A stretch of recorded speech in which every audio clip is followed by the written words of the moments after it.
আচ্ছা, তোমাকে কি সবাই ছেড়ে চলে যায় তোমার জীবন থেকে? সে বন্ধু-বান্ধব হোক বা ভালোবাসার মানুষ? তাহলে আজকের ভিডিওটা তোমার জন্য।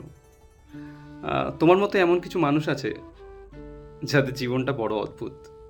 কারণ এদের জীবনে মানুষটা আসেই শুধুমাত্র ছেড়ে যাওয়ার জন্য। শুধুমাত্র ছেড়ে চলে যাওয়ার জন্য। কি অদ্ভুত, তাই না? মানে মানুষটা আসছে তার জীবনে শুধুমাত্র ছেড়ে যাওয়ার জন্য। আ এরকম মানুষদের পরিচিত মানুষের সংখ্যা খুব কম হয়। মানে কাছের মানুষের সংখ্যা খুবই কম হয়। কারণ এরা সহজে কারো সাথে মিশতে পারে না। নিজেকে সহজে কারো কাছে প্রকাশ করতে পারে না। নিজের অনুভূতিগুলো, নিজের ভালো লাগাগুলো, নিজের কষ্টগুলো।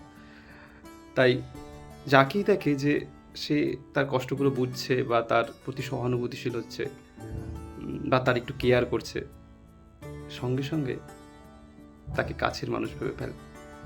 তাকে জড়িয়ে ধরে, তাকে আঁকড়ে ধরে বাঁচার চেষ্টা করে। তার কাছে নিজেকে হালকা করার চেষ্টা করে। কিন্তু ওই যে আম সবার কপালে সবটা জোটে না। কপাল যদি ফুটো হয় তাহলে আপনি কি করবেন? সময়ের অভিশাপে বলুন বা সময়ের অভিশাপেই বা কালের নিয়মেও তারাও কিন্তু একদিন আপনাকে ছেড়ে যাবে। ওই ছেড়ে যাওয়ার পর ভেতরে একটা তীব্র হাহাকার, আর সবথেকে বড় কথা, একটা সমুদ্র সমান শূন্যতার সৃষ্টি হয়। ভীষণ কষ্টকর, ভীষণ। ধরো যেমন একটা গাছকে যদি আমি তোমার মাটি থেকে তুলে অন্য জায়গায় উপড়ে ফেলে দিই, তাহলে কী হয়?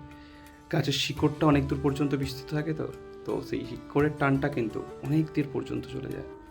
তেমনই যখন কেউ ছেড়ে যায়, শুধু সে যায় না, তার সাথে কাটানো সময়গুলো, তার সাথে কাটানো মুহূর্তগুলো, পুরনো স্মৃতি, ছবি, প্রিয় জায়গা, প্রিয় খাবার, আড্ডা, গল্প, হাসি, সবটাই চলে যায়। তাই সেই কষ্টটা ভীষণ কষ্টকর। যখন কষ্টটা হয় তখন এরকম অনুভূতি হয় যে পরবর্তী সময়ে যতই যাই হয়ে যাক, কাউকে কাছের মানুষ আর বানানো হবে না। কিন্তু ওই যে আমরা কি করি? আমরা ঠিক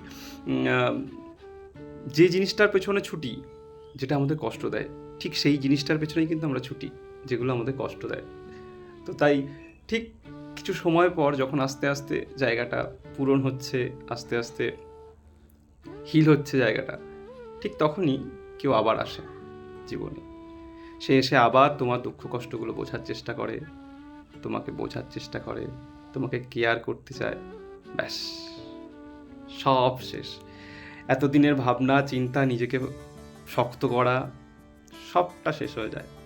তখন আবার নতুন করে ভরসা জগায়, নতুন করে বিশ্বাস আসে যে আর যাই হোক, এই মানুষটা আগের মানুষদের মতো হবে না, এ আমাকে কখনো ছেড়ে যেতে পারে না, এ থেকে যাবে। এই ভুল ধারণাটাই আবার নতুন করে একটা সম্পর্কের জন্ম দেয়। সে ভালোবাসাও হতে পারে, আবার বন্ধুত্ব। কিন্তু কালের নিয়ম কে খণ্ডাতে পারে? আবার সেই একই ঘটনার পুনরাবৃত্তি।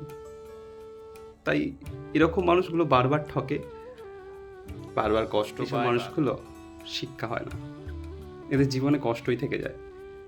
কিন্তু এবার সময় এসেছে নিজেকে একটু শক্ত করার, আর একটু শক্ত করে নিজেকে ধরার।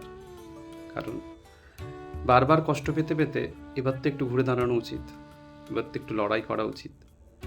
তাই এবার থেকে এটাই প্রতিজ্ঞা করা উচিত যে সহজে কাউকে কাছের মানুষ বানাবো না। পরিচিত ঠিক আছে, বাট সহজে কাউকে কাছের মানুষ হতে দেবো না। তাই তো, ভালো থেকো, টাটা। হ্যাঁ, কেমন লাগলো অবশ্যই জানাবে। তোমার জীবনেও যদি এরকম কোনো ঘটনা থাকে সেটা কমেন্ট বক্সে অবশ্যই জানিও। ভালো থেকো।